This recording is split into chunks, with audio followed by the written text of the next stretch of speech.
성령 행전이라고도 일컬어지는 사도행전 14번째 장에 우리가 들어섰습니다.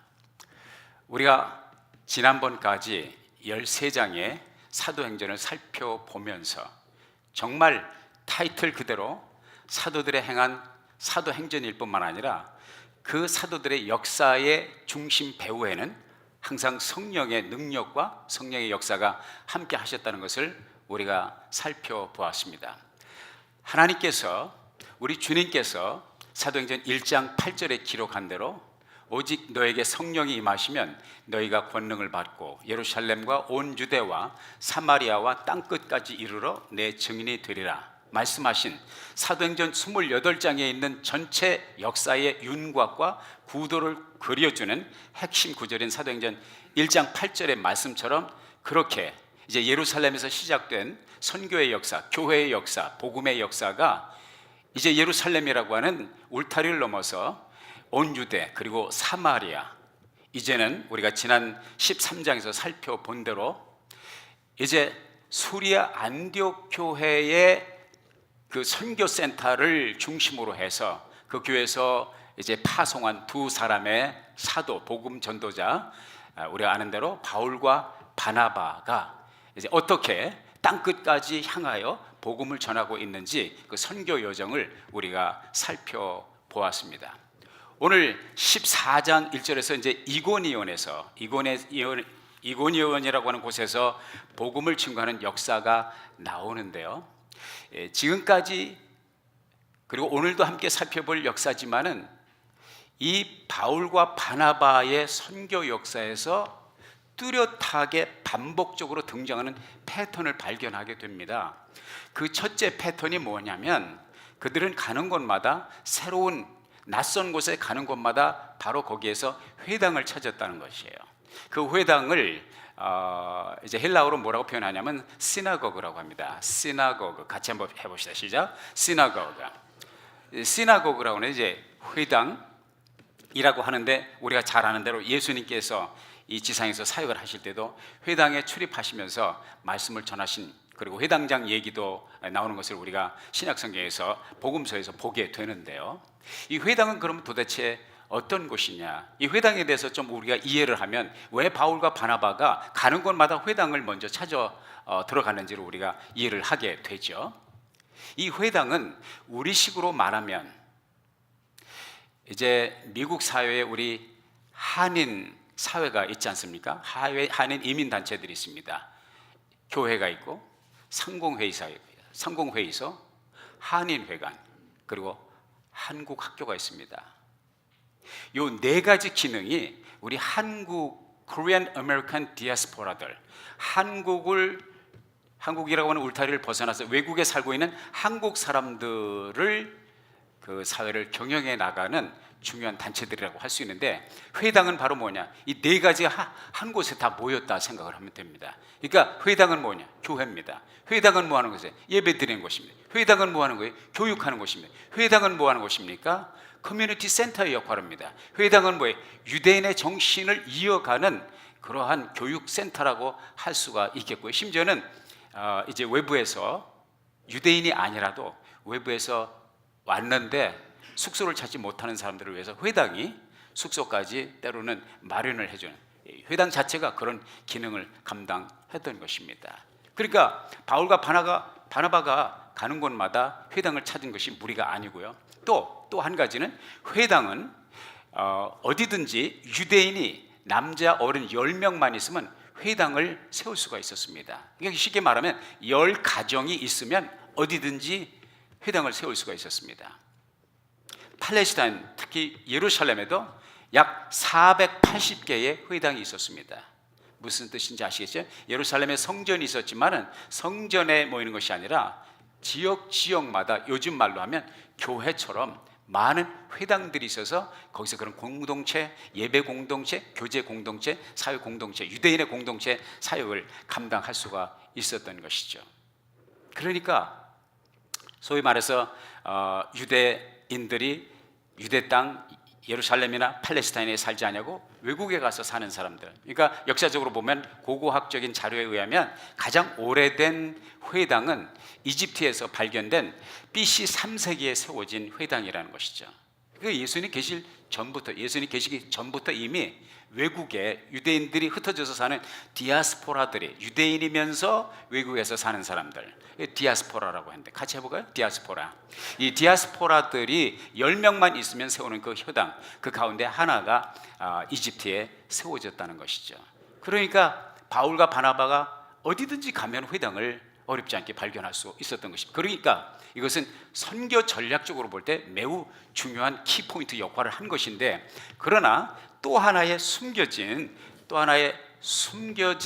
모티브, 동기가 있습니다. 왜 그렇게 유대인의 회당을 찾았느냐?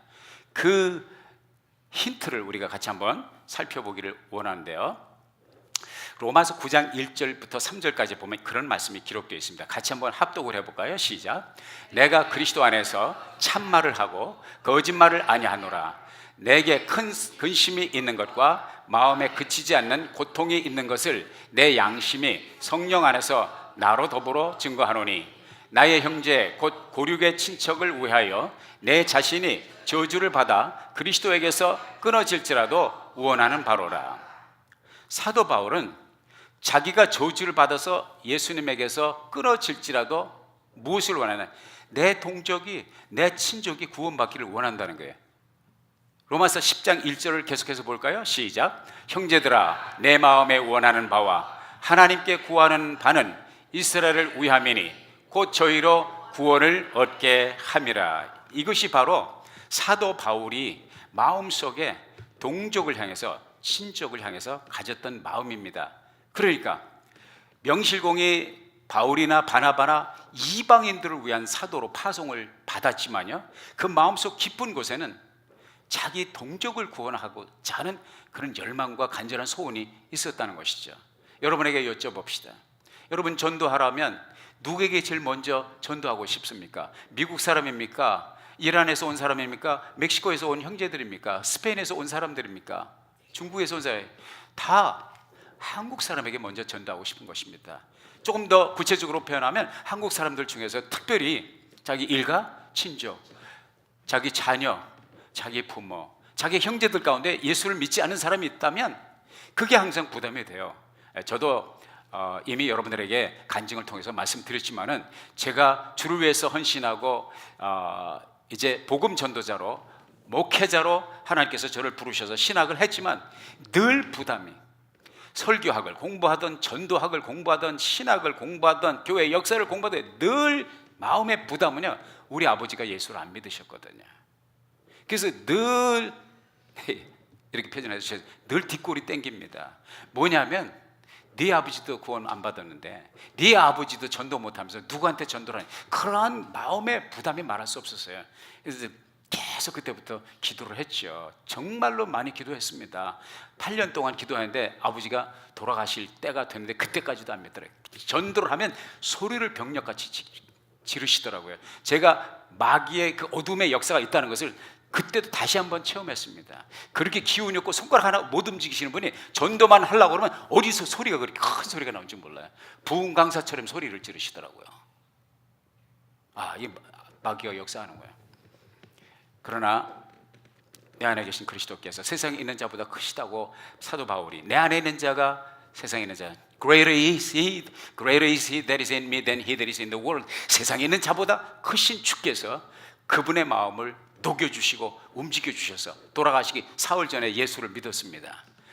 목사님, 나도 그럴 것 같으면 다 내 마음대로 살다가 사흘 전에 딱 예수를 믿고 죽었으면 좋겠네. 근데 여러분, 그 마음대로 안 됩니다. 거기다가 도박을 하지 마십시오. 여러분의 영원한 운명이 걸려있는 문제입니다. 그래서 항시 우리가 복음을 전할 때 가족들, 친족들, 사랑하는 사람들을 먼저 생각하게 되어 있다는 것을 발견하게 되는데, 바로 사도 바울과 그리고 바나바에게서 이러한 패턴을 발견하게 된다는 것이에요. 또 하나는 무엇이냐면, 뒤에 따라오는 패턴, 두 번째 패턴은 뭐냐면, 바울과 바나바 복음을 전했지만 모든 사람이 복음을 받는 것이 아니라는 것이죠. 복음을 전할 때 복음을 기쁨으로 마음을 열고 받는 사람도 있지만 그 복음에 저항하고 그 복음을 거부하는 사람이 있다는 사실을 우리가 바울과 바나바의 선교를 통해서 우리가 발견하게 됩니다. 전도를 해보면 알지 않습니까? 전도를 하면 모든 사람이 다 받냐고요. 거부하는 사람들이 있죠. 우리가 전도하면서 왜 두려움을 갖냐면, 왜 우리가 힘들어하냐면, 내가 복음을 전하는데 저 사람이 받지 않으면 어떻게 되지? 받지 않을 수 있어요. 실제로 다 아멘 할렐루야 감사합니다 하는 게 아니었거든요. 어떤 경우에 복음을 전하기 때문에 인간관계에 어려움을 겪을 수가 있습니다. 우리 조연 사모님 뒤에 앉아 계십니다만은, 이제 우리 딸 아이 보람이가 유치원 다닐 때 그 유치원 이제 그부니까, 클래스메이트니까 그 부모하고도 미국에서 살면서 보니, 아이를 키우면서 보니까 부모의 친구는 전부 아이 친구, 아이를 통해서 부모의 친구가 맺어지더라고요. 그래서 어떤 분 자매님하고 아주 사모님하고 가깝게 지냈어요. 아주 절친처럼, 형제처럼. 그러다가 마음에 부담이 있어서 우리 사모님께서 그 자매님에게 복음을 전하기 위해서 접근하셨습니다. 그런데요, 사람들이 참 영악해요. 그거에 대해서는, 종교에 대해서는 IQ가 한 400은 되는 것 같아.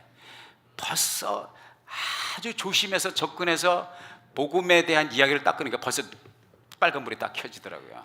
벌써 딱 옐로우 카드가 뜨더니, 이게 전도를 하려고 한다는 것을 낌새를 채시자마자, 야, 사람이 그렇게 싸늘하게 변할 수가 없어요.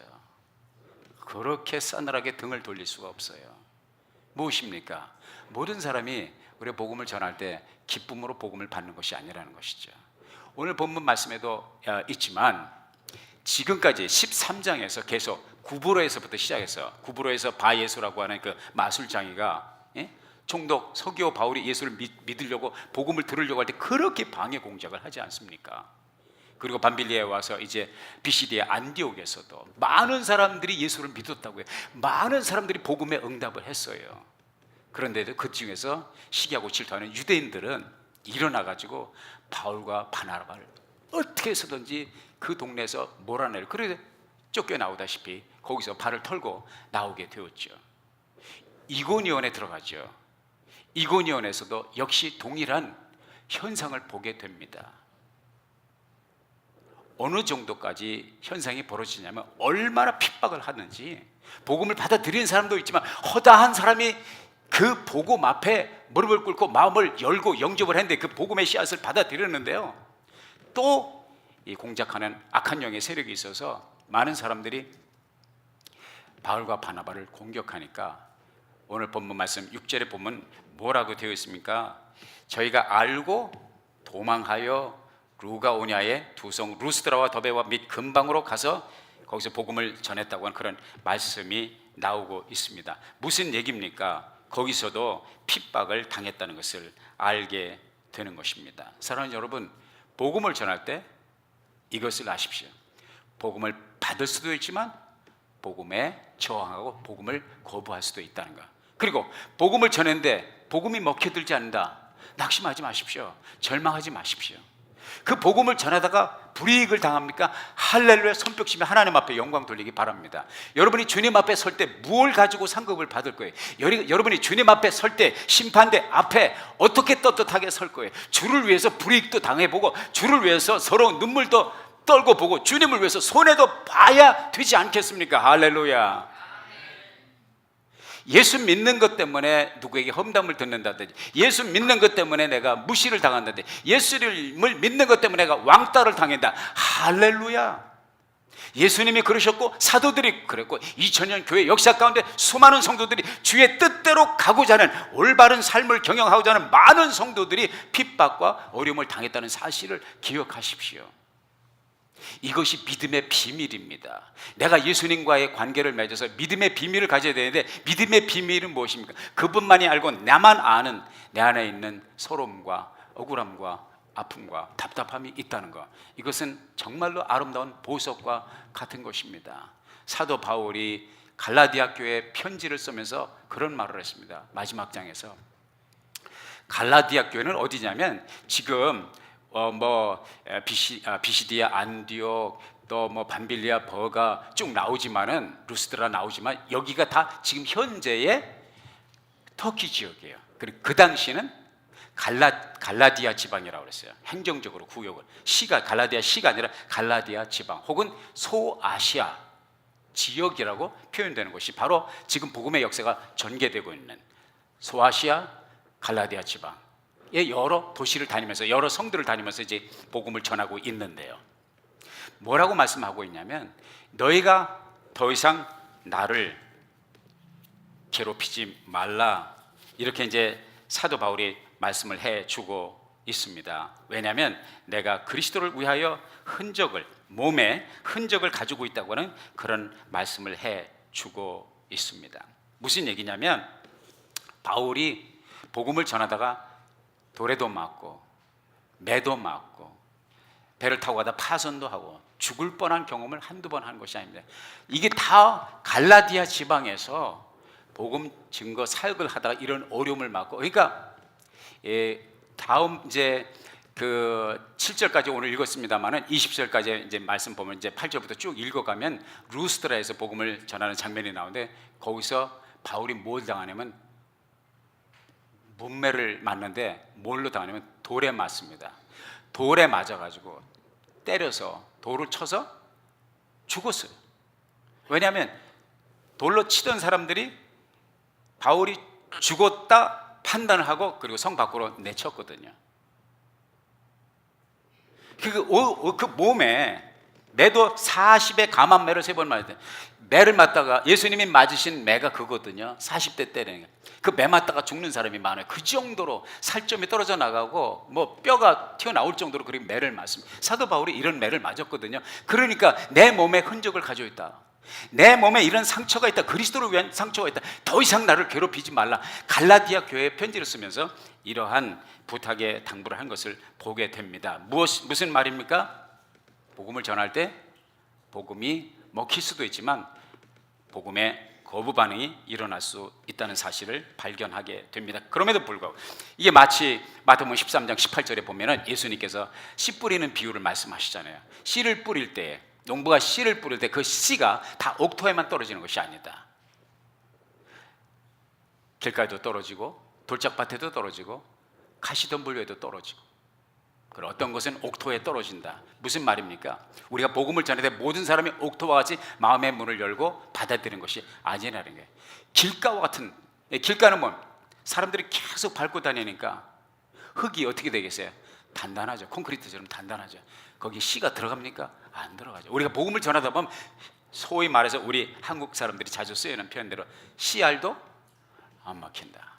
이게 길가와 같은 그런 땅을 그것뿐만 아니라 적극적인 사람들은 우리가 복음을 전할 때 우리를 향해서 적개심을 품고 공격을 해 올 수 있다는 사실을 알게 되는데 사도 바울은 그런 공격, 바나바도 마찬가지죠. 많은 공격을 받았다는 사실을 발견하게 됩니다. 그 씨는 무엇입니까? 복음입니다. 복음은 무엇입니까? 복음은 무엇입니까? 뭐가 복음에 뭐가 가스펠이냐고요. 복잡한 것이 아닙니다. 예수의 죽으심과 다시 사심입니다. 왜 죽었냐? 우리의 죄를 위해서. 왜 살아났냐? 예수의 죽음이 헛되지 않다는 것을 주께서 우리 하나님께서 확실하게 증거해 주기 위해서 죽은 자 가운데서 사흘 만에 다시 살리심으로 말미암아 예수의 너희들을 위한 죽음은 헛된 죽음이 아니라 우연한 죽음이 아니라 너희들의 죄를 용서하고 살리는 생명의 역사를 낳는 죽음이었고 너희들도 부활의 소망이 있다는 것을 가르쳐 주시기 위하신 것이죠. 그런데 이 복음이 가지고 있는 특성이 하나 있습니다. 그건 뭐냐면 선택을 요구한다는 것입니다. 복음의 씨앗이 떨어질 때, 복음이 들어갈 때, 말씀이 전파될 때 선택은 두 가지밖에 없어요. 하나는 받아들이든지 다른 하나는 거부하든지 중간은 없습니다. 캐나다 로키, 캐나다 서부죠. 로키 산맥 올라가면 높은 곳에 물줄기가 하나 있는데 그 물줄기의 이름이 뭐냐면 Divide Creek이라고 그래요. 이 Divide는 나누다는 뜻이에요. Divide Creek, Creek은 내, 시내. 그러니까 나눔의 내라고 할 수가 있겠죠. 그 산에서 높은 곳에서 내려오다가 한 줄기로 내려오다가 커다란 바위 하나를 만납니다. 그 바위 앞에서 물줄기가 둘로 변합니다. 하나는 왼쪽으로 흘러서 키킹 호스를 거쳐서 키킹 호스 강을 거쳐서 어디로 바로 빠지냐면 태평양으로 빠집니다. 다른 한쪽은 다른 한 물줄기는 그 바위를 지나면서 바우강을 거칩니다. 그리고 사스카치완 강을 거치고요. 위니펙 호스로 들어갔다가 넬슨 강을 거치고 마지막 허드슨만에 있다가 그 허드슨만에서 어디로 가냐면 대서양으로 갑니다. 같은 물줄기인데요, 그 바위 앞에서 물줄기가 전혀 다른, 하나는 태평양으로 가고 하나는 대서양으로 흘러 들어갑니다. 예수님의 복음은 바위와 같은 거예요. 그 바위와 같아서 그 복음이 부딪힐 때, 그 복음이 떨어지는 곳에 내가 선택하는 그 여부에 따라 무엇을 선택하느냐, 받아들이느냐 거부하느냐에 따라서 태평양과 대서양이 아니라 영원한 버림과 영원한 구원을 경험하게 된다는 사실인 것입니다. 구브로 섬에서 총독 서기오 바울처럼 듣는 이가 있지만 바 예수처럼 엘루마라고 하는 그 사기꾼에 가까운 그 무당처럼 예수님을 거부하는 사람이 있다는 것이죠. 비시디아 안디옥에서도 마찬가지였고 오늘 본문에 등장하고 있는 이고니온에서도 역시 마찬가지였고 복음을 반대하고 저항하는 사람들 때문에 사도 바울 일행은 도망을 할 수밖에 없었던 것입니다. 그럼에도 불구하고 세 번째 패턴이 남아 있습니다. 그 세 번째 패턴은 뭐냐면 그것이 저와 여러분에게 오늘 도전이 되기를 원합니다. 그럼에도 불구하고 바울과 바나바는 포기하지 않았다는 것입니다.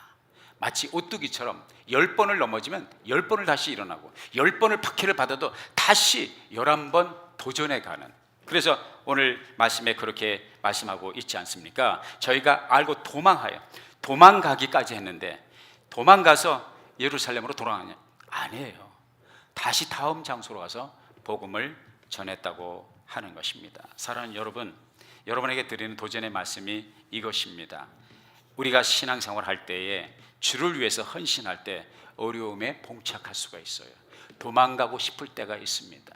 그럼에도 불구하고 우리가 기억해야 될 것은 바울과 바나바는 도망가서 예루살렘으로 간 것이 아니라 다음 사역의 장소를 옮겼을 뿐입니다. 사도 바울이 고난을 많이 당했는데 이렇게 매도 많이 맞고 굶기도 많이 굶고 죽을 고비를 넘겼는데 한 가지 궁금한 게 있었습니다. 고린도후서 12장 1절에 보면 사도 바울이 그런 말을 해요. 내가 무익하나마 부득불 자랑하노니, 자기 자랑을 하는 것을 싫어하는데 부득불 이거 한 가지는 내가 자랑이 되더라도 얘기를 해야 되겠다. 주의 환상과 계시를 말하리라. 사도 바울이 환상을 보았고 하나님의 계시를 보았던 그 간증을 하는데요, 이것이 자랑이 될까 봐 염려했죠. 2절에 그리스도 안에서 한 사람을 아노니 14년 전에 그가 셋째 하늘에 이끌려 간지라. 그가 몸 안에 있었는지 몸 밖에 있었는지 나는 모르거니와 하나님은 아시느니라. 내가 이런 사람을 아노니 그가 몸 안에 있었는지 몸 밖에 있었는지 나는 모르거니와 하나님은 아시느니라. 4절에 이렇게 말씀하고 있어요. 그가 낙원으로 이끌려가서 말할 수 없는 말을 들었으니 사람이 가히 이르지 못할 말이로다. 자기가 몸 안에 있었는지, 자기가 하나님의 계시를 받고 하나님의 환상을 보았는데 자기가 몸 안에 있으면서 그런 걸 체험하는지, 자기 몸을 떠나서 그런 체험하는지 나는 모르겠다. 이걸 갖다가 뭐라고 그러냐면 이제 입신이라고 해요. 입신. 하나님의 영의 이끌리심을 받아서 그 요한계시록을 기록한 사도 요한도 반모섬에서 입신의 경지에서 하나님의 환상과 모든 계시를 보았죠. 사도 바울이 이러한 경험을 했는데 몸 안에 있었는지 몸 밖에 있었는지 모른다. 어쩌면 14년 전이라고 그랬으니까 어쩌면 사도 바울이 루스드라에서 복음을 전하다가 돌로 맞아 죽었을 때, 그리고 그들이 죽었다고 판단하고 성 밖에 내쳤을 때, 그 성 밖에 내쳐진, 시신으로 내쳐진, 진짜 죽었는지 안 죽었는지, 거의 죽을 뻔했는지 진짜 죽었는지 모르지만은 그때에 사도 바울이 입신의 체험을 하지 않았을까, 그런 강력한 가능성을 한번 오늘 말씀을 준비하면서 그런 생각을 해보았습니다. 사도 바울이 그렇게 돌에 맞아서 루스드라에서 성 밖에 내쳐졌을 때 그 영이 그 몸을 떠나서 주님을 만나고 주님께로부터 말할 수 없는 계시와 환상을 보았다고는 그러한 간증을 해주고 있습니다. 놀라운 일이죠. 제가 몇 년 전에, 그러니까 2014년도에요 4월 달인가 3월 달에 필리핀에 있는 Asia Pacific Nazarene University, Nazarene Theological Seminary, 그 대학원에 졸업식 설교 부탁을 받았습니다. 그래서 그 졸업생들을 위해서 어떤 도전을 내가 줄 수 있을까 말씀을 준비하다가 놀라운 통계를 발견했습니다. 그 통계 자료가 무엇이냐면, 이것은 이제 그 Fuller Institute, George Barna and Pastoral Care in Company, 여기서 제공한 통계 자료인데요. 미국에서요 1년에가 아니라 매월 1700명의 목회자가 목회를 포기하고 접는다는 것입니다. 그 통계에 의하면 8월 한 달도 1700명의 목회자가 사역을 그만두고 접는다는 거예요. 이직을 한다는 거죠. 목회 현장이 녹록하지 않다는 것이죠.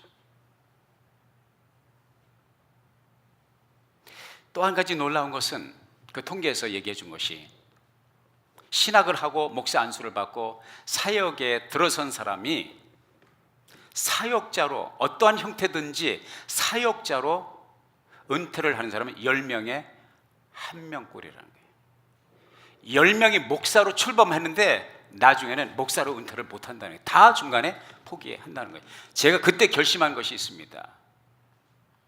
목회를 성공했던 성공하지 못했던, 큰 목회를 했던 작은 목회를 했던 목회자로 은퇴를 하신 모든 선배 목사님들을 무조건 제가 존경하기로 했습니다. 왜? 10명 중에 1명밖에 못하니까. 예, 죄송합니다. 이문구 목사님 여기 앉아 계신데 죄송합니다. 목사님 존경합니다. 목사님 박수 한번 보내주세요. 할렐루야. 우리 이문구 목사님은 그럭저럭 목회하신 분이 아닙니다. 정말로 강하게 하셨습니다. 한국과 미국을 넘나들면서 큰 목회하셨고 신학교도 하셨고 많은 일들을, 우리 나사렛 대학에서 많은 일들을 하시고, 또 우리 미국에 있는 나사렛 대학과 신학교를 위해서 늘 기도하시고 후배들을 위해서 기도해 주시고, 이렇게 할 수 있는 분이 100에 하나 있을까요? 무슨 얘기입니까? 사역이 쉽지 않다는 것이. 그러면 어려운 것은 목회자만 어렵냐? No. 예수 믿는 것이 어렵습니다. 신앙생활 바로 하는 것이 어렵습니다. 그럭저럭은 누구나 할 수 있죠. 그러나 하나님 앞에서 바르게 산다는 것이, 복음을 전하는 것이, 전도를 한다는 것이 쉽지 않습니다. 그럼에도 불구하고 이걸 기억하십시오. 바울과 바나바의 그런 핍박 속에서 다시 일어나고 오뚜기처럼 다시 전진하는 그 믿음의 정신, 그 하나님의 성령의 함께 하심에 감동이 있었기 때문에 오늘 아름다운 교회도 여기에 서 있는 줄로 믿습니다. 수십억이 예수 그리스도의 이름으로 주일에 모여서 하나님 앞에 예배할 수 있는 놀라운 변화를 경험했다는 것이죠. 간증 하나 드리고 마치겠습니다.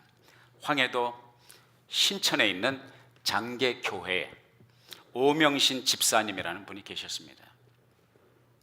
이 집사님은 예수 믿고 교회 다닌다는 것 때문에 핍박을 참 많이 받았어요.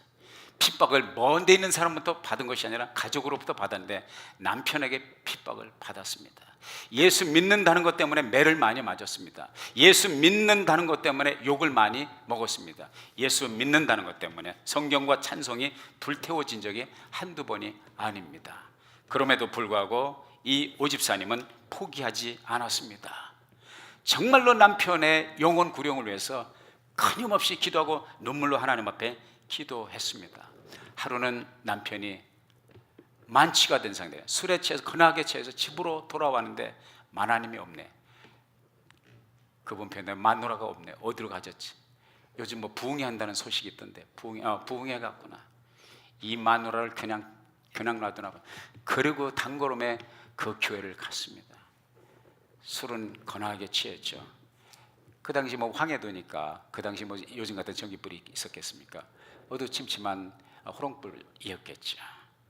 컴컴한데 보니까 딱 자기 와이프가 저기 앉았어요. 거기 들어가서 옛날에는 남자와 여자가 이렇게 따로 앉았어요. 저도 제가 어렸을 때 교회 생활할 때 남자 있죠, 여자 오른쪽 이렇게 따로 앉았습니다.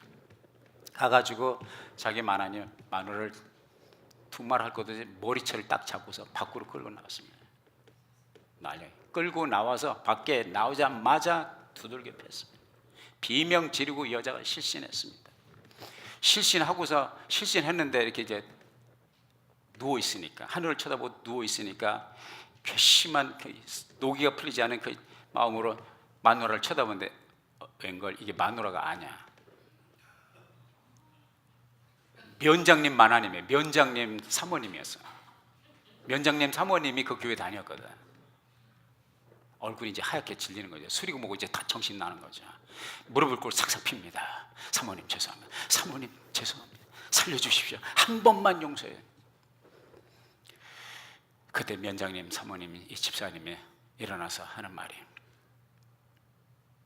내가 당신을 옥에 넣고 이거 감방으로 평생을 보낼 수 있지만 내가 당신 용서할 수도 있어. 제발 용서해 주세요. 두 가지 조건이 있어. 뭡니까? 그대로 하겠습니다. 하나는 더 이상 당신 마누라 때리지 마. 둘째, 당신 다음 주부터 교회 나와. 할 거야 안 할 거야? 안 하면 감방으로 가고, 하면 용서해 줄게. 하겠습니다.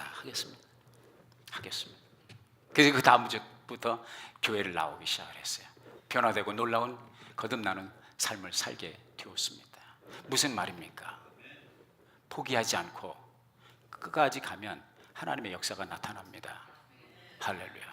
요한계시록 2장과 3장에 보면 하나님께 이 소아시아 7교회에 보내는, 터키 지역, 지금의 터키 지역의 7교회에 보내는 하나님의 성령의 편지에서 이렇게 말씀하십니다. 7교회의 편지를 썼는데, 에스보드, 사빌라, 라우디게아 교회까지 해서 에베소 교회부터 반드시 매 교회에 성령께서 하시는 말씀이, 이기는 자에게는 하나님이 약속을 주십니다. 하나님이 약속을 주시는데, 이기는 자에게는 이러한 것을 주리라. 이기는 자에는 이러한 상급이 있으리라. 이기는 자에는 이러한 역사가 있으리라. 약속을 주십니다. 무슨 말입니까? 세상의 모든 일이 그렇습니다. 신앙생활도 예외가 아닙니다.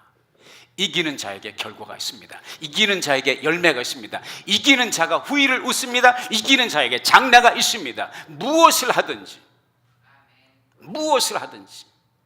직장 생활을 하든 비즈니스를 하든 가르치는 일을 하든 군대 생활을 하든 학교 생활을 하든 신앙 생활을 하든 주님을 섬기든 목회를 하든 이기는 자가 끝을 봅니다. 할렐루야.